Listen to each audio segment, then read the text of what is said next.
Je m'appelle Chloé Moreau, et voici le moment où ma vie entière a basculé. C'était juste un autre après-midi étouffant au refuge caritatif de Nice. Des semaines après que la tempête a ravagé la ville, je distribuais des bouteilles d'eau et des conserves alimentaires à des familles qui avaient tout perdu, portant le même vieux jean et un t-shirt de don dans lequel je vivais.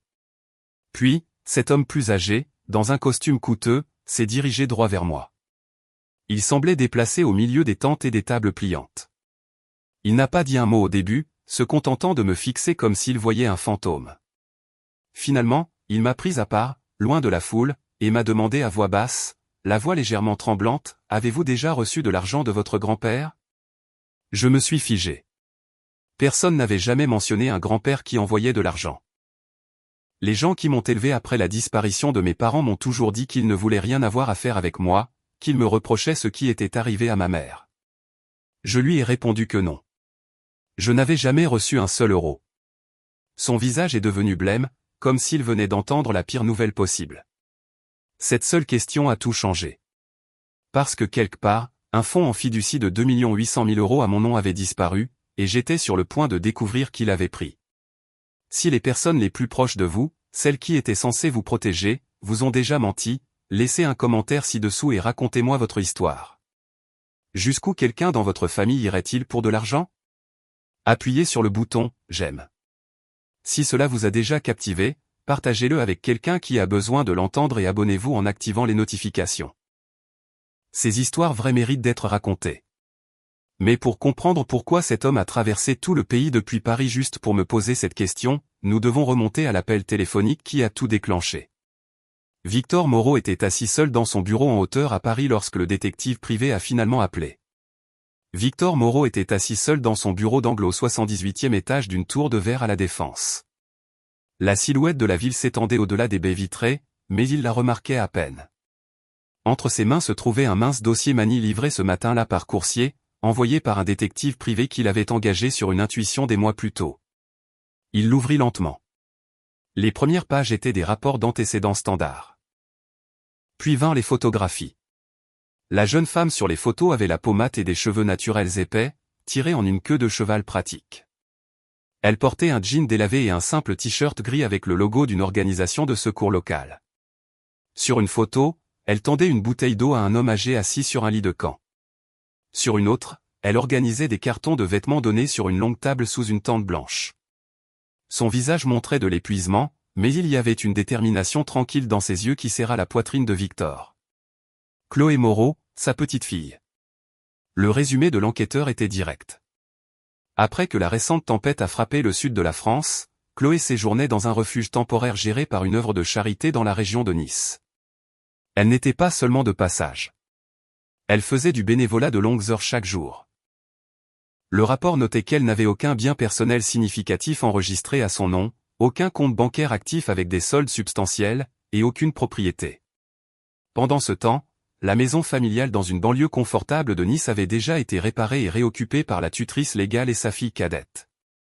Victor se pencha en arrière dans son fauteuil en cuir, le dossier posé sur le bureau en acajou. Il avait toujours supposé que le fonds en fiducie qu'il avait créé il y a 19 ans était utilisé correctement. 9 500 € déposés chaque mois sans faute, totalisant bien plus de 2 800 000 € à ce jour. Le compte était au nom de Chloé, mais en tant que sa tutrice légale après la mort de Patrick, Diane Lambert avait pleine autorité pour retirer des fonds pour les frais de subsistance, l'éducation, les soins médicaux, tout ce qui concernait l'éducation de l'enfant. Les avocats lui avaient assuré que l'arrangement était standard et protégé. Il avait signé les papiers dans un brouillard de chagrin peu après la mort de Françoise des suites de complications lors de l'accouchement. À l'époque, s'occuper d'un nouveau-né tout en dirigeant un empire immobilier semblait impossible. Quand Patrick s'est remarié quelques années plus tard et que Diane a donné naissance à Héloïse, cela semblait être la solution parfaite, un foyer stable avec une nouvelle famille. Victor se frotta les tempes. Il n'avait jamais insisté sur des rapports de dépenses détaillés.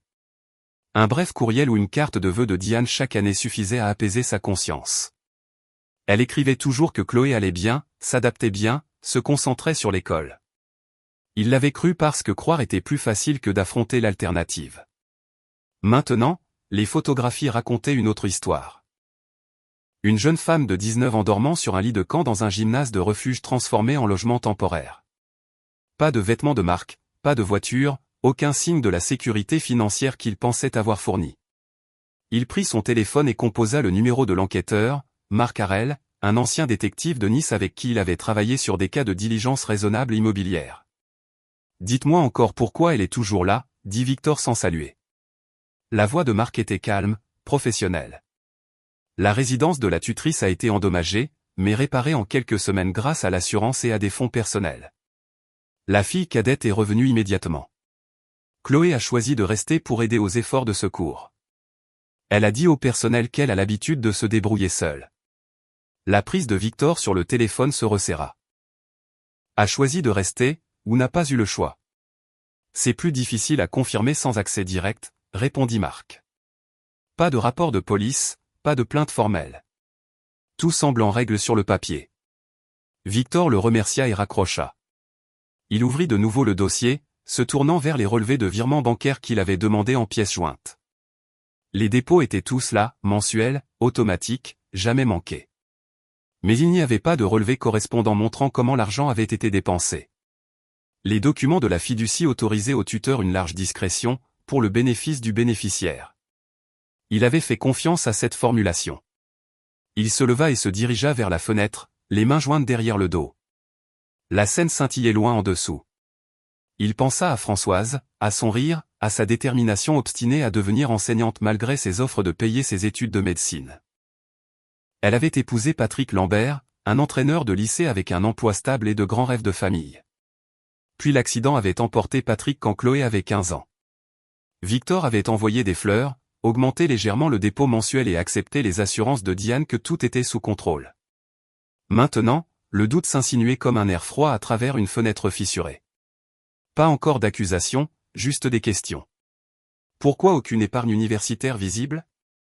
Pourquoi pas de voiture au nom de Chloé? Pourquoi portait-elle encore des vêtements de don? Victor retourna à son bureau et réserva le premier vol en première classe pour Nice.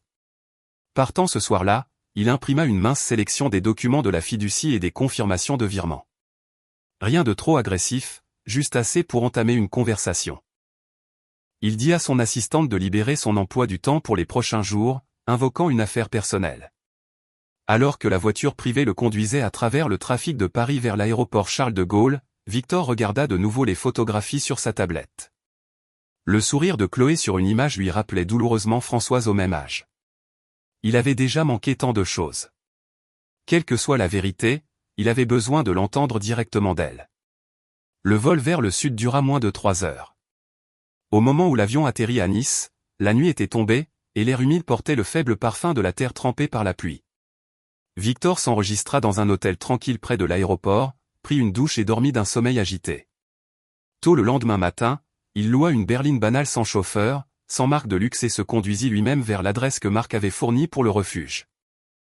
Le trajet le mena à travers des quartiers montrant encore les cicatrices de la tempête, des bâches bleues sur les toits, des tas de débris sur les trottoirs, des arbres abattus tronçonnés en morceaux.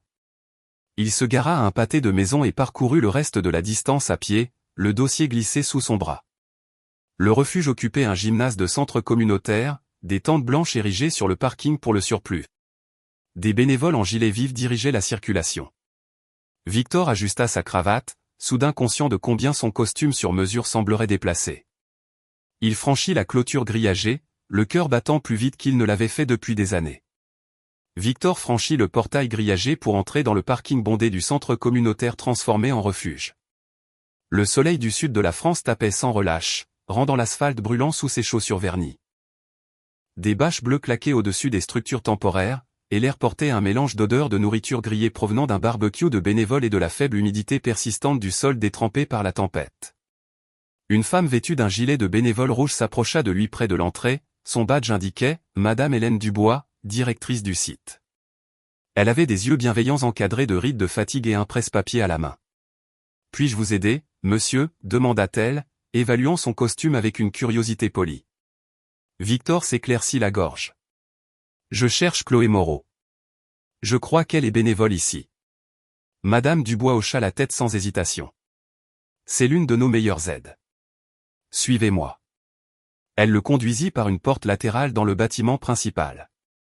Le couloir était étroit, bordé de boîtes empilées de couches et de produits de nettoyage. Des voix résonnaient du gymnase en avant, des enfants qui riaient, des adultes se coordonnant en espagnol et en anglais. L'odeur de café et d'eau de javel flottait dans l'air. Ils débouchèrent dans le grand espace ouvert où des rangées de tables pliantes avaient été installées pour la distribution. Des familles attendaient patiemment en file. Des bénévoles triaient des conserves et des kits d'hygiène. Chloé se tenait à une table, guidant une jeune mère avec 2 petits-enfants dans le processus de sélection. Elle indiquait les tailles pour les vêtements d'enfants. Sa voix était douce et patiente malgré la lassitude évidente de sa posture. Ses cheveux étaient attachés en arrière, quelques mèches s'échappant autour de son visage.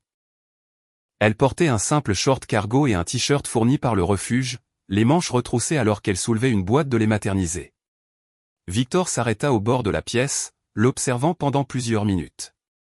La façon dont elle s'agenouillait pour parler au niveau des yeux des enfants, le doux sourire qu'elle offrait à la mère, cela remua quelque chose de profond et de douloureux en lui. Finalement, il s'avança. Chloé leva les yeux alors qu'il approchait, son expression passant de concentrée à poliment prudente. « Excusez-moi, » dit Victor doucement. « Êtes-vous Chloé Moreau ?» Elle se redressa, s'essuyant les mains sur son short. « Oui, c'est moi. »« Est-ce que je vous connais ?» Il hésita, cherchant les mots justes. « Je m'appelle Victor Moreau. Je suis votre grand-père. » Les mots restèrent suspendus entre eux. Les yeux de Chloé s'écarquillèrent légèrement, mais elle ne sourit pas. Au lieu de cela, elle jeta un coup d'œil à la pièce animée, puis fit un signe de tête vers un coin plus calme près des portes de sortie. « Parlons là-bas, » dit-elle, menant le chemin. Il se tenait dans le couloir ombragé à l'extérieur du gymnase. Chloé croisa les bras, pas hostile mais clairement sur ses gardes. Victor sortit son téléphone et lui montra une vieille photo de Françoise à 19 ans, debout sur une plage, riant, le poignet tourné juste assez pour révéler une petite tache de naissance en forme de cœur. « Votre mère avait cette marque sur son poignet gauche, » dit-il doucement. « Vous avez la même ?» Chloé baissa les yeux sur son propre poignet instinctivement, puis le regarda de nouveau. Son expression s'adoucit d'une fraction, mais la suspicion demeurait. « Personne ne m'a jamais parlé d'une tache de naissance, » dit-elle. « Diane ne vous a jamais mentionné du tout, sauf pour dire que vous ne vouliez rien avoir à faire avec nous après la mort de maman. » Victor sentit les mots comme un coup de poing. Il garda sa voix stable. « J'aimerais vous expliquer si vous me le permettez. Peut-être autour d'un dîner ce soir. Il y a un restaurant tranquille à mon hôtel, tout près. » Chloé l'étudia un long moment. Des bénévoles passaient en transportant des boîtes, jetant des regards curieux. Elle déplaça son poids, pesant clairement ses options. « J'ai un autre service jusqu'à 18h, » dit-elle finalement. « Je peux vous retrouver à 19h, mais seulement pour 1 heure. Je dois être de retour ici tôt demain. » Victor hocha la tête avec reconnaissance. « C'est plus que juste. J'enverrai une voiture si vous le souhaitez ou je vous retrouverai où que vous soyez à l'aise. Je trouverai mon propre chemin, » répondit-elle fermement. « Envoyez-moi l'adresse par message. » Il lui donna son numéro, et elle le tapa dans son téléphone basique. Puis elle retourna à sa table sans un mot de plus, reprenant son travail comme si la conversation avait été une routine. Victor retourna à sa voiture de location, hébété. Le bref échange lui en avait dit plus que n'importe quel rapport. Le ton gardé de Chloé, la façon dont elle mentionnait Diane si factuellement, la référence désinvolte aux taquineries de Héloïse, tout cela brossait un tableau de distance auquel il ne s'était pas attendu. Il se rendit dans un café voisin pour attendre la fin de l'après-midi, commandant un café noir qu'il goûta à peine. Son esprit rejouait le détail de la tache de naissance. Il l'avait choisi délibérément, quelque chose que seule la famille connaîtrait, quelque chose que Diane n'aurait pas pu fabriquer facilement. La réaction de Chloé confirmait qu'elle n'en avait jamais entendu parler. À 19h, il était assis à une table d'angle dans le restaurant de fruits de mer de l'hôtel, surplombant l'océan. L'endroit était sobre, avec des nappes blanches et un éclairage doux. Il était arrivé en avance, le dossier laissé dans la chambre cette fois. Chloé apparut à l'entrée pile à l'heure, ayant enfilé un jean propre et un chemisier simple toujours pratique, rien d'extravagant. L'hôtesse la conduisit à la table. « Merci d'être venu, » dit Victor alors qu'elle s'asseyait. Elle hocha la tête, acceptant un verre d'eau. « J'ai failli ne pas venir. Mais cette histoire de tache de naissance, ça m'a intrigué. » Ils commandèrent des repas légers, poisson grillé pour lui, salade pour elle. La conversation commença lentement. Victor lui demanda comment s'était passée sa journée au refuge. Ça m'occupe, dit-elle. Après la tempête, Diane a dit que les réparations de la maison prendraient plus de temps et qu'il y avait peu de place avec les entrepreneurs qui allaient et venaient. Elle a suggéré que je reste pour aider ici, puisque je connais beaucoup de familles du quartier. Victor écouta attentivement, notant comment elle formulait les choses. Suggérer, pas insister. Pas encore d'amertume, juste de l'acceptation. Et Héloïse, demanda-t-il doucement. Chloé haussa les épaules. Elle est rentrée à la maison dès que l'école a recommencé. Elle a ses activités, de nouveaux vêtements pour l'année. Elle me traite toujours de paresseuse de rester ici plus longtemps. La façon désinvolte dont elle le dit brisa un peu plus le cœur de Victor. Il évita les questions d'argent, se concentrant plutôt sur Françoise. Votre mère voulait enseigner à l'école primaire, dit-il. Elle faisait du bénévolat dans des programmes périscolaires, même à l'université. Les yeux de Chloé s'illuminèrent d'un intérêt sincère. Je ne savais pas ça. Diane n'a jamais vraiment parlé d'elle. Ils s'attardèrent sur le café. Chloé posa quelques questions prudentes sur l'enfance de Françoise, écoutant attentivement les histoires de voyages à la plage et de dîners de fête. Victor garda un ton léger, évitant tout ce qui pourrait la submerger. Alors que l'heure s'écoulait, Chloé vérifia son téléphone. Je devrais rentrer. Victor se leva. Merci de m'avoir fait confiance jusqu'ici. J'aimerais continuer à parler si vous le voulez bien. Elle s'arrêta à la table. Peut-être. Un pas à la fois. Il la regarda partir, marchant vers l'arrêt de bus dans l'air chaud du soir. De retour dans sa chambre, Victor s'assit sur le balcon surplombant l'océan sombre. Le bref dîner lui avait posé plus de questions que de réponses, mais aussi un fragile fil de connexion. Chloé ne s'était pas enfuie.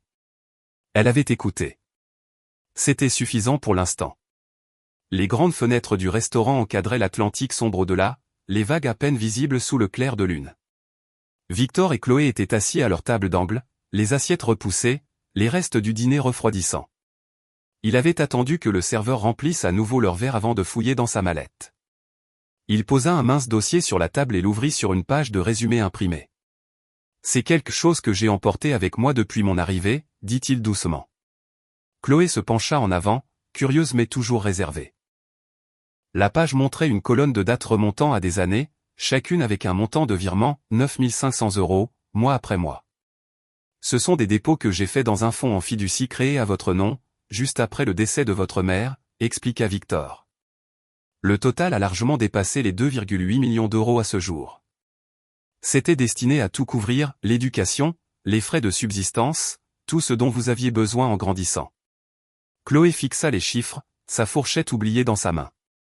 Elle traça une ligne avec son doigt comme pour vérifier si le papier était réel. Je n'ai jamais vu ça auparavant.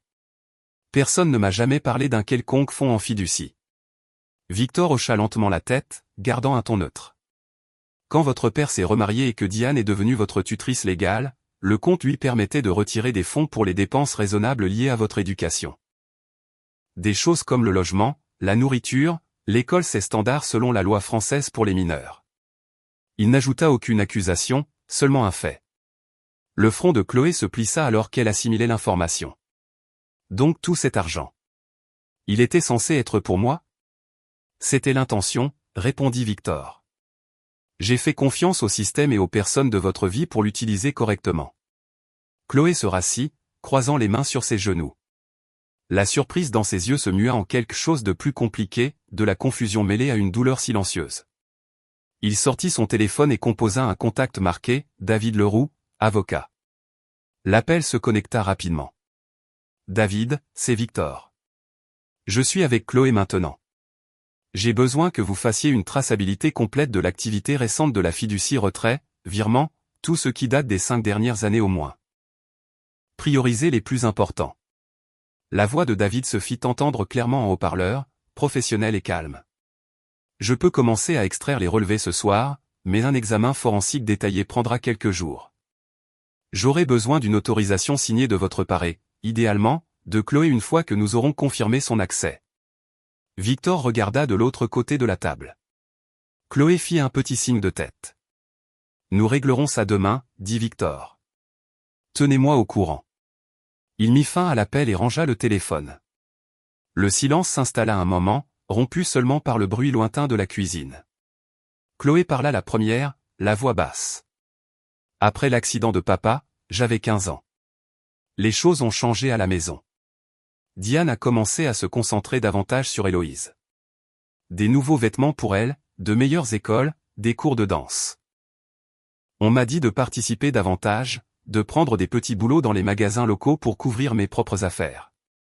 Victor écouta sans interrompre, son café intact. Elle disait que ça forgeait le caractère, continua Chloé. Héloïse a aussi compris.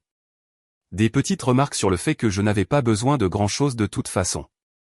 Je me suis dit que c'était comme ça après avoir perdu papa. L'argent était devenu rare pour tout le monde. Elle haussa les épaules, mais le mouvement portait des années d'acceptation silencieuse. Victor sentit le poids de tout cela s'installer dans sa poitrine. Il avait envoyé ses dépôts religieusement, convaincu qu'il soulageait son absence. J'aurais dû demander plus de nouvelles, dit-il finalement. J'ai laissé la distance devenir une excuse. Chloé croisa son regard. Pourquoi n'êtes-vous pas venu ou n'avez-vous pas appelé? La question était directe, pas colérique, juste en quête de réponse. Victor expira lentement. Le deuil fait des choses étranges. Perdre Françoise a brisé quelque chose en moi. Je me suis jeté dans le travail, je me suis dit que l'argent était ma façon de subvenir à ses besoins. Diane envoyait des photos et des notes occasionnelles disant que vous alliez bien. Je n'ai pas insisté parce que faire face à la vérité semblait plus difficile que de signer des chèques. Il plongea de nouveau dans le dossier et en sortit une petite photo imprimée, Françoise sur une jetée, un carnet de croquis à la main, dessinant l'océan au coucher du soleil. Votre mère adorait peindre l'eau, dit-il. Elle restait assise pendant des heures à capturer comment la lumière changeait sur les vagues. Elle disait que ça la faisait se sentir connectée à quelque chose de plus grand. Chloé prit la photo avec précaution, étudiant l'expression concentrée de sa mère. Un léger sourire effleura ses lèvres. J'ai toujours aimé dessiner les horizons, admit-elle. Je n'ai jamais su d'où ça venait. Ils parlèrent plus longtemps que prévu. Chloé partagea de petits souvenirs de Patrick entraînant au football le week-end, lui apprenant à changer un pneu. Victor lui rendit l'appareil avec des histoires sur le caractère têtu de Françoise, comment elle avait insisté pour payer ses propres études universitaires. Alors que le restaurant se vidait autour d'eux, Chloé jeta un coup d'œil à sa montre. Je devrais prendre le dernier bus pour rentrer. Victor fit signe pour l'addition. Laissez-moi vous conduire. C'est le moins que je puisse faire. Elle hésita, puis accepta. Le trajet jusqu'au refuge fut silencieux, les lumières de la ville se reflétant sur les rues mouillées qui séchaient encore d'une pluie antérieure. Quand ils s'arrêtèrent, Chloé fit une pause à la portière de la voiture. C'est beaucoup à digérer, dit-elle. J'ai besoin de temps pour réfléchir. Prenez tout le temps dont vous avez besoin, répondit Victor. Je serai là. Elle hocha la tête et sortit, disparaissant dans l'entrée éclairée. Victor la regarda jusqu'à ce que la porte se referme derrière elle, puis retourna à l'hôtel. Dans sa suite, il se tint de nouveau à la fenêtre, fixant la mer sombre. Les dossiers partiels reposaient sur le bureau, preuve de son intention, mais aucune preuve encore du résultat. L'examen de David clarifierait bientôt les choses. Jusque-là, le doute persistait, mêlé à un espoir prudent né de la conversation du soir. Le téléphone de Victor vibra sur le bureau de l'hôtel alors qu'il consultait ses courriels. L'identifiant de l'appelant indiquait David Leroux. Il répondit immédiatement. J'ai le rapport préliminaire, dit David, la voix posée. Plusieurs gros retraits au cours des dernières années, étiquetés comme dépenses familiales et frais de scolarité pour personnes à charge au foyer. Rien d'illégal en surface. Les tuteurs ont une certaine latitude pour ce genre de choses, mais les montants sont substantiels, et la plupart des documents sont liés à des frais de scolarité d'écoles privées et à des activités extrascolaires qui ne correspondent pas au dossier de Chloé. Victor se pencha en avant. Substantiel à quel point? Plusieurs virements à 6 chiffres. J'ai besoin de plus de temps pour les factures des fournisseurs et l'imagerie bancaire pour voir les dépenses exactes. Cela pourrait être légitime, ou cela pourrait être une interprétation extensive de la notion de bénéfice du bénéficiaire. Continuez à creuser, ordonna Victor tranquillement. Il mit fin à l'appel et fixa la vue sur l'océan, l'esprit en ébullition. Les étiquettes semblaient assez raisonnables sur le papier, les tuteurs couvrent souvent les frais du ménage lorsqu'ils élèvent plusieurs enfants. Mais les photographies du refuge persistaient dans ses pensées. Il décida de tâter le terrain lui-même. Il composa le numéro de téléphone de la maison qu'il n'avait pas utilisé depuis des années. Diane répondit à la 3e sonnerie, chaleureuse et surprise. « Victor, ça fait une éternité. Comment vas-tu ? Je suis à Nice, en fait, dit-il d'un ton égal. Je suis descendu après avoir entendu parler des dégâts de la tempête. Comment tout le monde s'en sort ? On s'en sort, répondit-elle. Les réparations sont presque terminées. L'assurance a couvert beaucoup de choses. Et Chloé, demanda-t-il. Est-elle déjà rentrée à la maison ? Diane hésita juste une fraction de seconde. Elle est toujours au centre communautaire pour aider. Tu sais comment elle est, toujours à vouloir donner un coup de main. Nous avons des ouvriers qui terminent l'aile des invités, donc c'est un peu juste ici. Elle a insisté pour rester et faire du bénévolat. Une voix plus jeune se fit entendre en arrière-plan. Maman, c'est qui ? Diane rit légèrement. C'est ton grand-père, Héloïse. Dis bonjour. Héloïse prit la ligne, vive et joyeuse. Salut.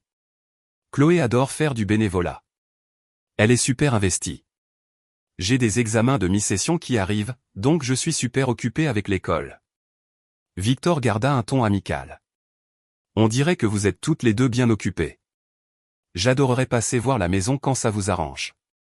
Bien sûr, dit Diane rapidement. Fais-nous savoir quand. Nous serions ravis de prendre de tes nouvelles. Ils échangèrent quelques plaisanteries de plus avant de raccrocher. Victor reposa lentement le téléphone. L'inquiétude de Diane avait semblé sincère. Le bavardage de Héloïse était typique d'une adolescente. Pourtant, quelque chose clochait, comme un script joué trop parfaitement. Il retrouva Chloé plus tard cet après-midi-là dans un café tranquille près du refuge. Elle arriva avec des vêtements propres empruntés au don, les cheveux encore humides d'une douche rapide. Il lui raconta l'appel mot pour mot, observant sa réaction.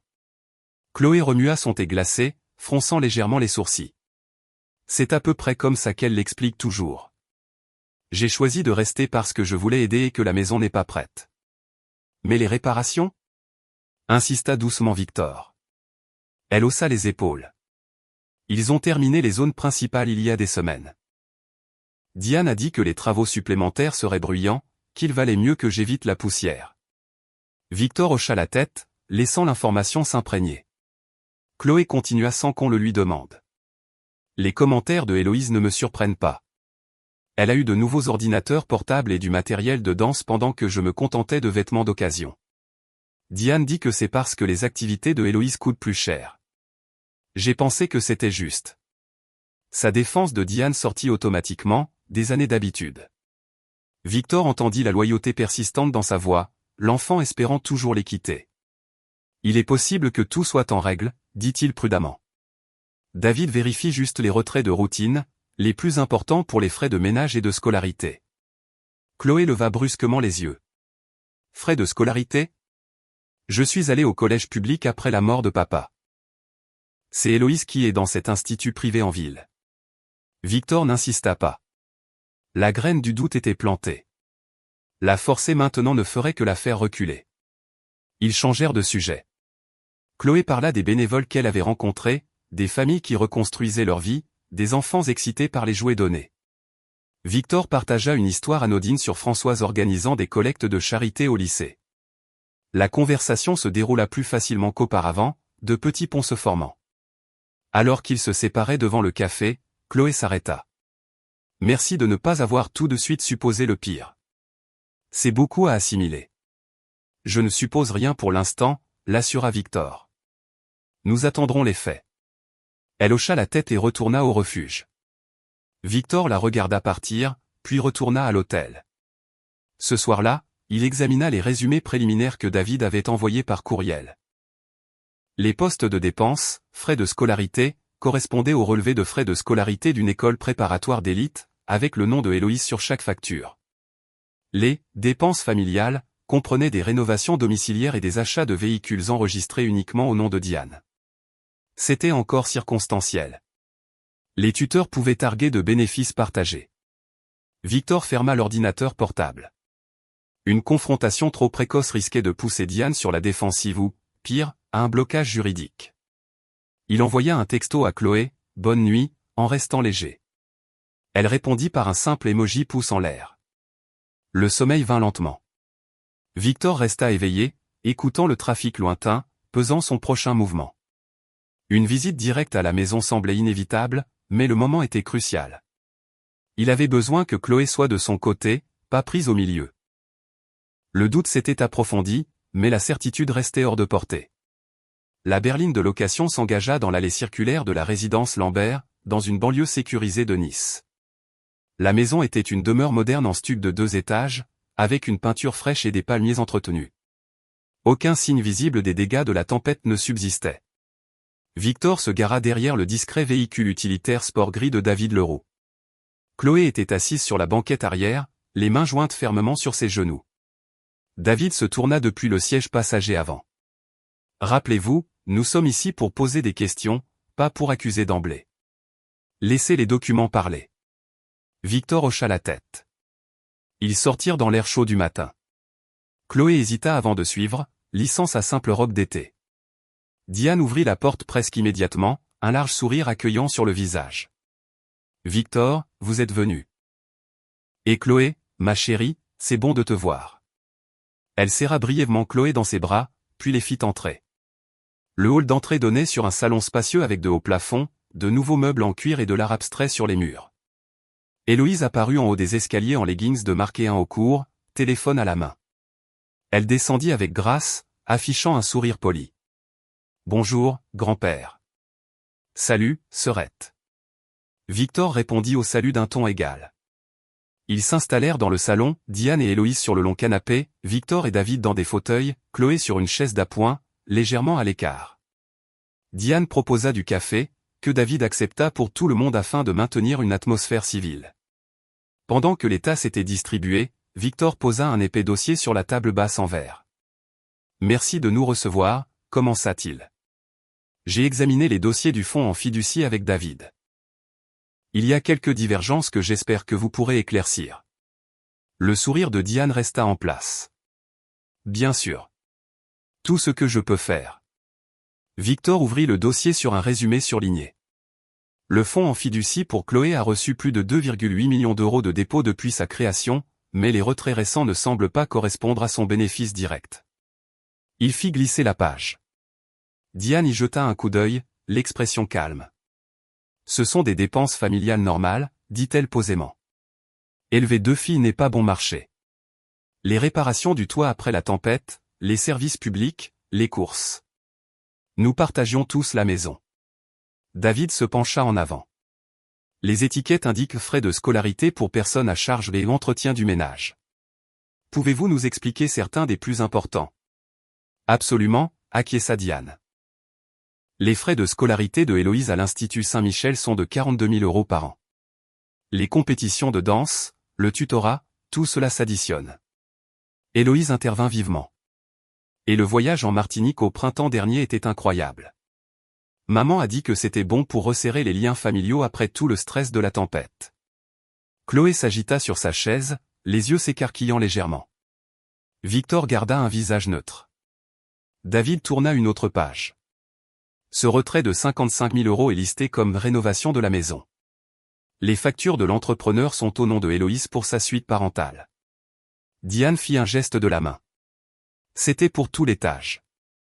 Chloé avait aussi sa chambre. Mais Chloé ne vit plus ici à plein temps depuis des mois, souligna doucement David.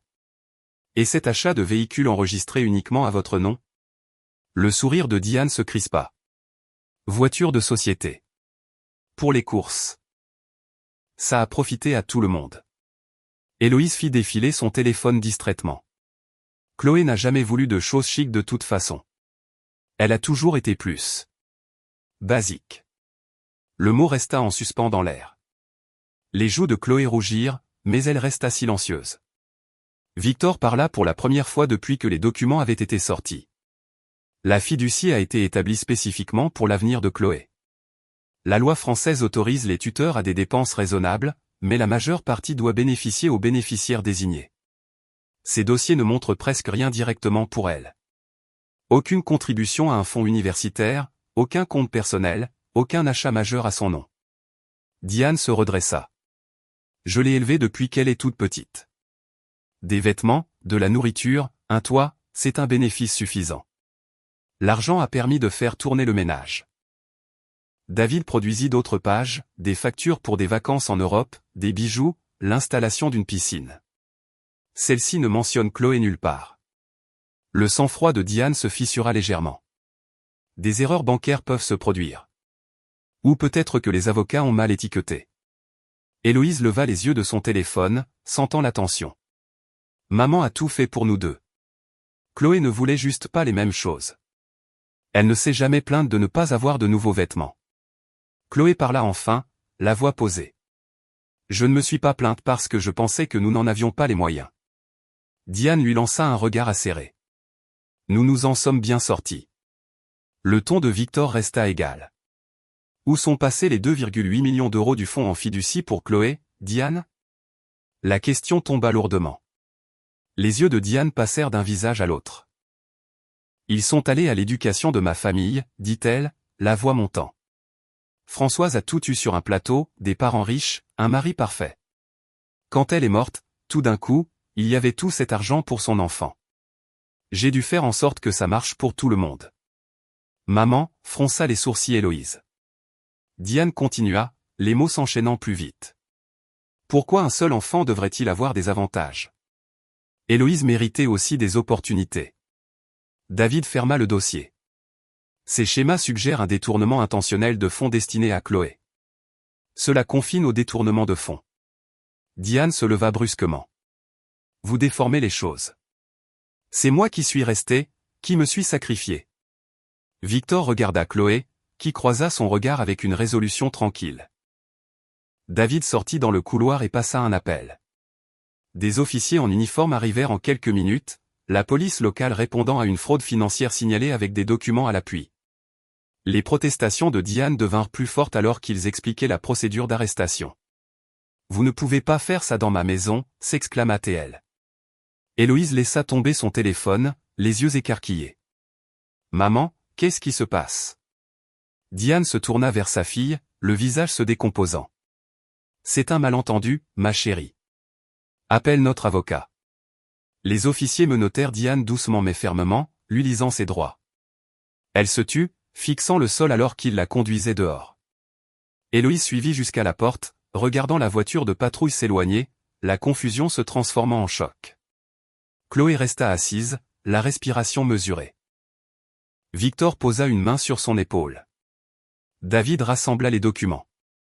Nous aurons besoin de copies pour le dossier. Héloïse se retourna, la voix tremblante. C'est fou. Maman ne volerait pas, mais les preuves éparpillées sur la table racontaient une autre histoire. Victor guida Chloé vers la voiture. Elle s'arrêta sur le seuil, jetant un dernier regard à l'adolescente stupéfaite dans l'embrasure de la porte. Le trajet loin de la banlieue semblait surréaliste, les palmiers défilant derrière les fenêtres. Le palais de justice pénale du centre-ville de Nice devint un lieu familier au cours des mois suivants. Les procédures traînèrent en longueur alors que l'équipe de défense de Diane déposait des requêtes, contestait la chaîne de possession des relevés bancaires et soutenait que les retraits relevaient de la large discrétion du tuteur en vertu de la loi de l'État. Victor et Chloé assistèrent à la plupart des sessions, assis dans la galerie publique derrière la table de l'accusation. David Leroux se coordonna avec le procureur de la République, présentant les preuves méthodiquement pour éviter toute apparence d'excès de zèle. Les déclarations liminaires donnèrent le ton. Le procureur décrivit un schéma de détournement systématique, des fonds destinés à un bénéficiaire redirigé vers le luxe personnel et le bénéfice exclusif d'un autre enfant. L'avocat de Diane rétorqua que toutes les dépenses soutenaient le ménage où Chloé avait vécu pendant des années, affirmant que tout déséquilibre était involontaire. Les experts bancaires furent les premiers à témoigner. Ils affichèrent des journaux de virements projetés sur un grand écran, mettant en évidence les dépôts du compte de Victor, suivis de sorties rapides vers des fournisseurs sans rapport avec les besoins de Chloé. Les paiements des frais de scolarité à l'Institut Saint-Michel apparurent à plusieurs reprises, tous facturés à Héloïse Lambert. Diane était assise droite sur sa chaise à la table de la défense, l'expression composée. Héloïse assista à plusieurs jours, habillée sobrement, assise avec un ami de la famille. Lorsqu'Héloïse fut appelée comme témoin pour la défense, elle se dirigea vers la barre avec une nervosité visible. L'avocat l'interrogea sur la vie de famille. Maman s'est toujours assurée que nous ayons de la nourriture, des vêtements, un endroit où vivre, dit-elle. Elle nous traitait toutes les deux de la même manière. Le procureur la contre-interrogea doucement mais fermement. Il présenta des messages textes imprimés du téléphone de Héloïse, récupérés par Subpena, où elle se vantait auprès de ses amis de nouveaux sacs de créateurs ou de voyages à venir, tout en rejetant dans les mêmes fiches de discussion la garde-robe plus ancienne de Chloé. Héloïse jeta un coup d'œil à sa mère, puis au jury. Je suppose que maman m'achetait plus de choses parce que je demandais. Je ne pensais pas que c'était mal. L'aveu resta en suspens dans la salle d'audience silencieuse. L'avocat de Diane s'opposa pour cause de pertinence, mais le juge l'autorisa. Chloé témoigna la semaine suivante. Elle portait une simple robe bleu marine, les cheveux soigneusement tirés en arrière. Sa voix resta égale tout au long. J'ai reçu un soutien de base, de la nourriture, une chambre, une école publique, dit-elle. Mais les dépenses plus importantes allaient ailleurs. J'ai travaillé à temps partiel à partir de 16 ans pour couvrir les extras. Le procureur l'interrogea sur des années spécifiques. Chloé se souvint calmement d'exemples, les cours particuliers de Héloïse pendant qu'elle prenait le bus, de nouveaux meubles livrés pour la chambre de la plus jeune tandis que la sienne restait la même. Elle n'éleva pas la voix ni ne montra de larmes. Le jury observa sa déposition stable. Victor témoigna brièvement pour confirmer le but de la fiducie, établi uniquement pour la sécurité de Chloé après la mort de Françoise. Il reconnut avoir signé de larges pouvoirs de tutelle, mais déclara que son attente était que le bénéfice principal revienne à sa petite-fille. Diane témoigna en dernier pour la défense. Elle maintint que le fonds soutenait l'ensemble de l'unité familiale, insistant sur le fait que toute disparité reflétait des intérêts différents entre les filles. Je les aimais toutes les deux, dit-elle. L'argent était pour la stabilité. Le contre-interrogatoire s'avéra difficile pour elle. Lorsqu'on lui montra des reçus de bijoux et des réservations de vacances excluant Chloé, elle blâma des erreurs comptables ou des cadeaux d'autres sources. Les plaidoiries finales résumèrent des mois de témoignages. Le procureur insista sur l'intention, des choix répétés favorisant un enfant tandis que le bénéficiaire désigné ne recevait qu'un soutien direct minime. L'avocat de Diane plaida pour la compréhension des dynamiques familiales complexes. Le jury délibéra pendant 3 jours. Lorsqu'il revint, le président du jury se leva. Nous déclarons l'accusé coupable de tous les chefs d'accusation de détournement de fonds et de fraude. Diane ne montra aucune réaction extérieure. Héloïse, dans la galerie, se couvrit le visage. La sentence fut prononcée des semaines plus tard. Le juge examina les déclarations des victimes, y compris une de Chloé, lue par le procureur, axée sur les opportunités perdues plutôt que sur la colère. 12 ans d'incarcération, annonça le juge. Restitution complète ordonnée. Tous les actifs traçables au fonds détourné résidences, véhicules, comptes seront saisis et liquidés pour être reversés à la fiducie. Héloïse ne fit face à aucune accusation en tant que mineure pendant la plupart des transactions. Elle fut qualifiée de bénéficiaire indirecte sans responsabilité pénale. Les services judiciaires prirent des dispositions pour qu'elle vive avec une tante maternelle dans le centre de la France, dans un modeste appartement, loin des anciens luxes. Victor et Chloé quittèrent le palais de justice sous un soleil radieux. Des journalistes attendaient dehors, mais David les écarta. Dans la voiture, Chloé regarda par la fenêtre. C'est fini. Victor hocha la tête. La partie légale, oui. Elle se tourna vers lui. Je ne ressens pas de victoire. Juste. Du vide. Il tendit la main et lui serra la sienne. C'est normal. La guérison prend plus de temps que n'importe quel procès. Ils retournèrent à Paris ce soir-là. Les actifs saisis reconstruiraient la fiducie avec le temps, mais l'argent semblait secondaire maintenant. La nouvelle vie de Héloïse commença tranquillement. Pas d'école privée, pas d'allocations extravagantes. La tante lui fournit une structure et des attentes de travail à temps partiel. Diane commença sa peine dans un établissement fédéral, conditions standards pour les crimes financiers. Chloé déballa ses affaires dans la chambre d'amis que Victor avait préparée, simple et confortable. Chloé entra pour la première fois dans le spacieux appartement terrasse, une valise à la main. Les sols en marbre et les vues panoramiques sur le jardin du Luxembourg semblaient écrasantes. Victor lui montra une suite d'invités, mais elle hésita. « Je ne suis pas prête pour tout cet espace », dit-elle doucement. Pourrais-je commencer dans la plus petite chambre d'amis, ou même dans le salon près de la bibliothèque? Victor comprit sans poser de questions. Il prépara une chambre d'angle confortable avec un lit de repos et un mobilier simple. Chloé déballa ses affaires lentement, plaçant ses quelques biens dans les tiroirs. Les luxes discrets lui semblaient encore étrangers, comme si elle empruntait la vie de quelqu'un d'autre. Elle s'inscrivit dans une université locale dans un programme de travail social, commençant par des cours d'introduction. Les salles de classe remplies de discussions sur les systèmes de soutien communautaire résonnèrent profondément en elle. Elle écoutait plus qu'elle ne parlait au début, absorbant les perspectives sur les dynamiques familiales et la guérison. Victor ne la poussa jamais. Le soir, il partageait des repas préparés par sa gouvernante de longue date. Il parlait de Françoise quand Chloé le demandait comment elle organisait des collectes de nourriture à l'adolescence, comment elle croyait que de petits actes pouvaient reconstruire la confiance après l'adversité. J'aurais dû voir les signes plus tôt, admit-il un soir autour d'un thé. Faire confiance au papier plutôt qu'aux gens a été mon erreur. Chloé hocha la tête, remuant sa tasse. Nous avons tous les deux fait confiance trop facilement. Ils décidèrent de canaliser les fonds récupérés vers quelque chose de significatif. David aida à créer une modeste fondation nommée d'après Françoise Moreau. Son objectif resta limité, des subventions pour le logement d'urgence et du mentorat pour les jeunes adultes déplacés par des catastrophes naturelles. Les premières bourses allèrent à des familles du sud de la France encore en reconstruction.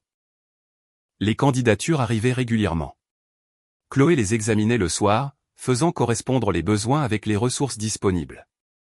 Voir un impact direct lui donna un but. Un après-midi, une enveloppe ordinaire arriva par l'intermédiaire du bureau de David. À l'intérieur se trouvait une lettre manuscrite de Héloïse. J'ai eu le temps de réfléchir à tout, lisait-on. Je savais que maman me favorisait et je ne l'ai jamais remis en question. Les choses que je t'ai dites te traitant de paresseuse, me moquant de tes vêtements étaient cruelles. Je suis désolé. J'aimerais pouvoir les reprendre. Chloé l'a lu 2 fois en silence.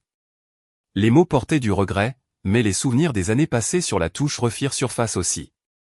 Elle plia la lettre et la plaça dans un tiroir, sans y répondre ni la jeter. Elle ne fit aucun effort pour contacter à nouveau Diane ou Héloïse. Visite, lettre, nouvelle aucune ne vint, aucune ne fut sollicitée. Diane purgea sa peine dans un établissement à faible sécurité, routine, stricte, et journée longue. Les anciens amis prirent leur distance. Les cercles sociaux se refermèrent autour de la réputation. Héloïse s'adapta à une vie ordinaire avec sa tante, lycée public, travail à temps partiel dans un café local. Le passage du privilège à la normalité s'avéra brutal, mais elle s'adapta sans plainte publique. Les journées de Chloé prirent un rythme. Cours le matin, service bénévole l'après-midi dans un centre de crise de Paris, soirée à étudier ou à examiner les dossiers de la fondation. Victor participait aux réunions du conseil d'administration lorsque sa santé le permettait, offrant des conseils discrets. La confiance grandit progressivement. Elle accepta la chambre plus grande quand elle fut prête. Ils firent des promenades dans le parc, discutant de livres ou d'actualités. Victor partagea d'autres photos de vieux albums, Françoise à sa remise de diplôme, tenant brièvement Chloé nouveau-né avant que les complications ne surviennent. Certaines nuits, les doutes refaisaient surface. Chloé se demandait si elle pourrait un jour se défaire complètement des années passées à se sentir invisible dans sa propre maison. Des séances de thérapie à l'université l'aidèrent à démêler les couches. J'apprends que les limites ne sont pas égoïstes, dit-elle à Victor après un rendez-vous. Couper le contact ne fait pas de moi une personne qui ne pardonne pas. Cela me rend protectrice de la paix que j'ai trouvée. Il écouta sans jugement. La fondation se développa slowly. Une deuxième série de subventions soutint des programmes de tutorat pour les adolescents déplacés. Chloé prit la parole lors d'un petit événement pour donateurs, la voix posée alors qu'elle expliquait pourquoi un logement stable importait plus que l'argent seul. Debout sur le balcon de l'appartement terrasse par une soirée fraîche, les lumières de la ville scintillant en contrebas, Chloé réfléchit au chemin parcouru. L'argent peut disparaître, dit-elle à voix haute dans l'air nocturne. La confiance peut être brisée par les personnes censées la protéger. Mais ce que personne ne peut enlever, c'est le choix de continuer, de transformer la douleur en quelque chose qui aide les autres. Elle pensa aux familles recevant de l'aide grâce à la fondation, aux étudiants comme elles trouvant une seconde chance. Certaines blessures ne guérissent pas proprement, continua-t-elle doucement. Elles laissent des cicatrices. Mais les cicatrices nous rappellent que nous avons survécu. Et survivre n'est pas la fin. C'est le début de la décision de qui nous devenons ensuite. Victor la rejoignit à la balustrade, un compagnon silencieux. Chloé s'appuya contre elle, respirant l'air frais. Le fonds en fiducie avait été restauré par la saisie et la restitution, mais son objectif initial semblait désormais lointain. Ce qui importait, c'était la vie construite à partir des restes, les matins tranquilles avec une vraie famille, le travail qui donnait un sens, la compréhension durement acquise que la valeur ne se mesure pas à ce que les autres donnent ou prennent. Elle rentra à l'intérieur, fermant la porte vitrée sur le